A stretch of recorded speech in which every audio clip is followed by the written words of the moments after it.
Trip එකක් යන්න plan කරන ඕනම කොල්ලෙක් ආසයි ඒ ට්‍රිප් එක ගැන බ්ලොග් එකක් කරන්න. ගමනට කලින් දවසේ මම ඉන්ටර්නෙට් එකේ සර්ච් කරා මේ වගේ ලස්සන ෂොට්ස් ගන්න කොහොමද කියලා. මට හම්බ වුණා චයිනීස් කොල්ලෙක්ගේ වීඩියෝ එකක්. ඒක මරු. එයාගේ බෑක්පැක් එක රෙඩි කරන ෂොට්ස් අරගෙන තිබුණේ කබඩ් එක ඇතුලෙන් කැමරාවක් තියලා.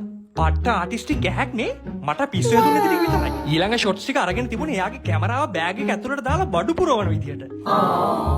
ඊළඟට මෙන්න මු ගත්ත ෂොට් එක කැමරාව බෑග් එකෙන් අරන් එළියට ගත්තට පස්සේ පට්ට view එකක්. මටත් ඕන වුණා මේ වගේ සුපිරි ෂොට් ටිකක් දාලා vlog එකක් කරන්න. මුලින්ම මොකද්ද ගත්තේ අරු? I want to represent more than just adventuring. Cupboard එක ඇතුලින් බඩු ගන්න ෂොට් එක. කො ෆෝන් එක. I want to represent more than just adventuring. I want to be an example of someone who constantly chases their passions and අම්මේ මොකද යකෝ මෙරි හන්දෙන්නේ? අනේ මේ අල්මාරිය අතුර කැඩුණානේ මගේ ෆෝන් එක ඇතුලේ. අහවල් දකරා දෙක ෆෝන් එක ඔක ඇතුලේ. අනේ තව අතුරට එද්ද? මොනේ අතුරට දෙක මම ෆෝන් එකේ Hey, නැති හරගන්නේ. පිස්සු.